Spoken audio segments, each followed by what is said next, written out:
This is YouTube. I'll have to get you subscribed at the end. Subscribe. Do you want to give it to me? I'll just do it quick. Good morning, people. Yes, it's me, Mo. Guess who I am? I'm in Larne. Stay tuned. Make sure you subscribe to my channel. Let me know what you think.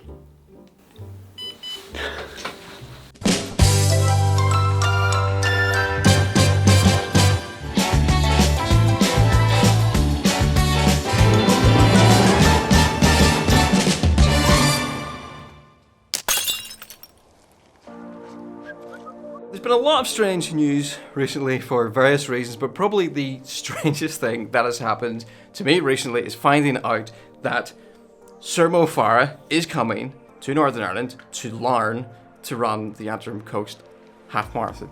Sir Mo, absolute pleasure to have you here in Northern Ireland. No, it's amazing to be here in Northern Ireland, Larne. Would it be fair to say you're pretty good at running? I'll probably say I'm average. You're not bad. Not bad. Okay, a little bit of an understatement. Was it most successful British track athlete, modern Olympics history? And last week you beat the world record for greatest distance run in an hour. So 60 minutes, and you ran, what was it, 21,000 meters? 21,000, I can't remember the rest. I have it right here. It was 21,330 meters in 60 seconds, or not 60 seconds, that'd be good. 60 minutes. Yeah. What's your pace when you're doing that? You like 4:30? Just under 250 per kilometre. That's quite fast. That's a bit faster than me. Just a tiny bit. Here's the big question. What on earth are you doing in Larne? What am I doing? Yeah, why are you here? How did this happen? I'll tell you exactly how it happened. I'm good friends with James McElroy, who put in a race together. We went to St Mary's together. We were the first two athletes at St Mary's College at the time. And he asked me months ago, well, did you want to take part in this race? And I was like, no. And then I said to him, I'm racing in Brussels. And just before Brussels, I decided, because a lot of races were getting cancelled, and I was in good shape, did a good training in South of France, in the Pyrenees, and training was going well. So there wasn't many races to do apart from that 1 hour race. And then that's when I decided last minute, I said, all right, James, if you're still interested in that race, I'll do it. And that's how it came about. But it's nice to be here. How long have you known James? We first met James in 2001, I believe. Young little boy, naughty boy. And James was quite serious, and that's what I remember as James. And over the years we got to know, and we both, enjoyed St Mary's. So James is serious then, and you're the mischief maker? I was at the time, right? But now it's all turned around, I guess. Obviously at that age, you go through age, and as you get older, you start to understand more, and you can't be that cheeky little boy where you can get away with stuff. And So you're here now. yeah. I understand have you seen the course yet? What do you think? Yesterday I went for the 6 mile run, Yeah. just along the coast and check out the course, and it's a nice course. It's beautiful, and particularly at the finish there, it's just nice scenery. Something so different to many of the races I've taken part. It's quite iconic. Did you go through the Black Arch? I did, yeah. Yeah. I was like, Mike, take a picture, and he just missed me. You didn't get to see. Have you seen the race video that was put together? No, I haven't. Hasn't seen my video. I'm saving it for tonight to Okay. motivate me. We'll come back to tomorrow's race in just a minute. Something that people probably don't know, Yeah. and it's how on earth did you wind up publishing your own range of kids' books? How did this happen? Ready, steady, Mo. Ready, steady, Mo. Yeah. I've got 4 kids, and I know what it's like being a father. And at the same time, the reason behind the book was, how do you associate kids with yourself, and how can you help them to not just see as Mo as... It's almost the way of your kids getting to know you as a child. Yeah, and other kids, and just... I'm a kids person, and it's just nice to be able to be connected with kids. Is the hope of this you're going to try and encourage an interest in running and athletics at a younger age as well? Yeah, for sure. And I think it's just to understand how running works. I've got some quick fire questions for you. Bang, bang, bang. I asked the good people of Instagram in Northern Ireland to submit what I thought would be, I wanted really deep, meaningful questions that you haven't been asked before, because everybody probably asks you, you're going to get asked, but the Olympics and all your successes. But what can we ask Sir Mo that won't have been asked before? Give me something deep. And they mostly ask questions about food. Food. And not what you might expect, race nutrition, healthy things like that. They just wanted to know, have you eaten things that are typical to Northern Ireland? So you're probably going to say no to most of them. You lot have embarrassed me by asking these ridiculous questions, but we'll go through them. Have you tried a pasty bap? No. Dulse.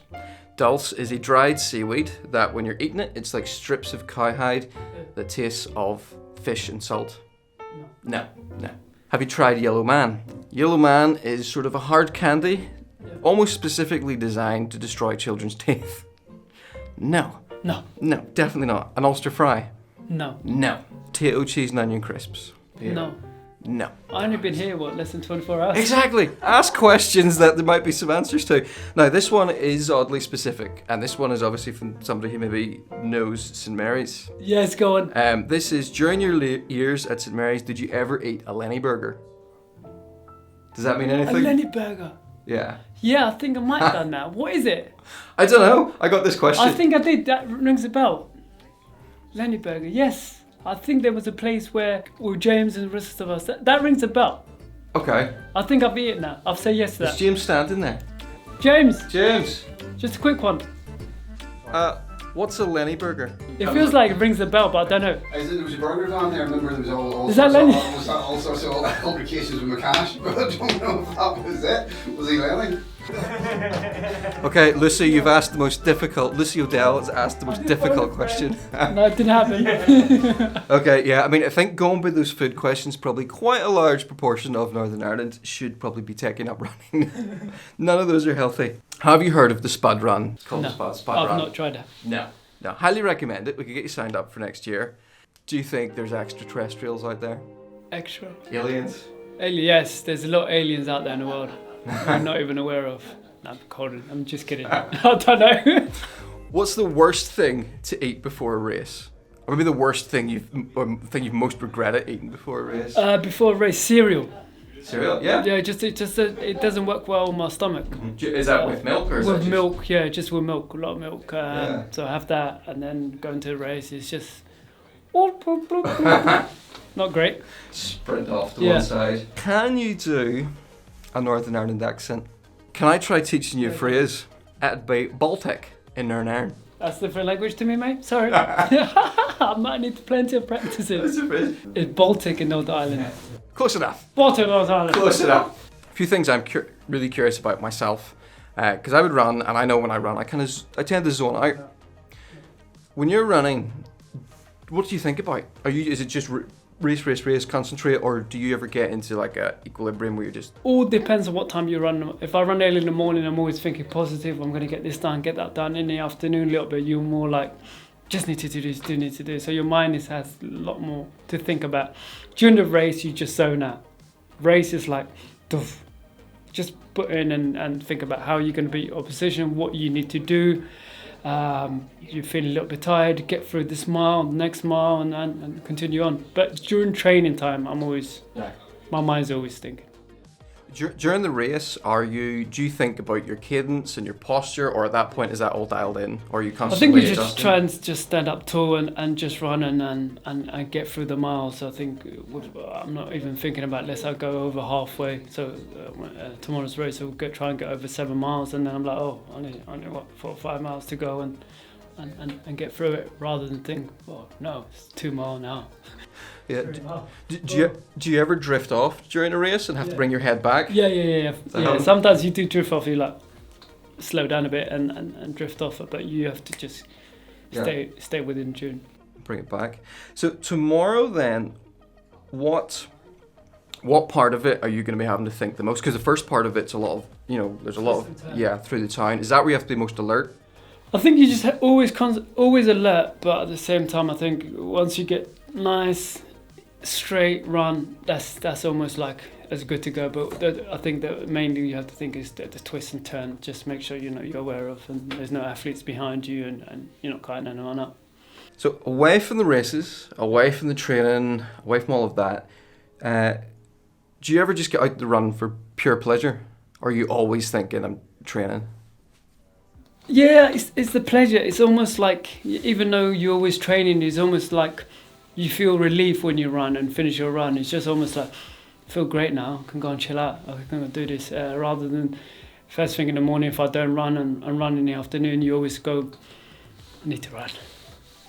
But once you get your run out the way, you feel relief. But I think it's part of it's pleasure and part of it is just your job, I guess. Yeah. Do you always have the watch? You ever leave the watch behind?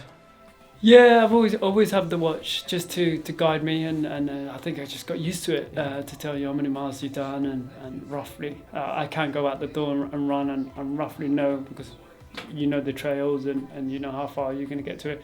But just to be on the safe side, you always just have your watch. Have you ever, because I know most people I talk to, I've done this as well, gone out for a run with your watch, at some point it's crashed, your battery's finished, and you've just, I'm going home, I can't, you don't finish? No, I've always finished. You always finish? Okay. I've always finished, but there is that point where the halfway you through and the watch has gone off, and because I've done the run before, I know where it is. You just go, there, and then turn back. Yeah. Keeps going, that's why he's a winner. Race tomorrow, rumour has it, there's a possibility you might try to go for British record. How are you feeling about that? I think the most important thing is try and win the race. I guess it's not, for me, it's not just a time trial. As you said, there's a lot of athletes in the race, so just respect that and see how I feel. And if I feel great at a certain point, then I'll try and put effort in. But I think mainly it's just, coming here, is trying to win the race. Yeah. Who have you got your eye on for, to watch during the race? Anybody you're worried about? I think there's a few of them, not worried, but I think there's a few decent athletes. You got Mark Scott, you got Ben Connor, you got Stephen Scullion. So you're not worried. I'm not worried, but at the same time, you've got to respect your positions. Yeah, exactly. Last food question. Go on. Breakfast tomorrow is going to be pancakes. I know you like pancakes. I love pancakes, but I think I might have a bit more porridge because I'm going longer distance. It just gives me a bit more energy. A bit of porridge, a little bit of toast. And a coffee. Porridge and a coffee? Okay, great. Well, you're not going to have the push of an Olympic stadium tomorrow for obvious reasons. But you might have, you're going to have the beauty of the Antrim Coast, maybe the roar of the sea. So hopefully that pushes you on. Yeah. So Mo, absolute pleasure. Best of luck tomorrow. No worries. Thank you so much. Thank you. Take care, guys. Stay tuned. Subscribe up.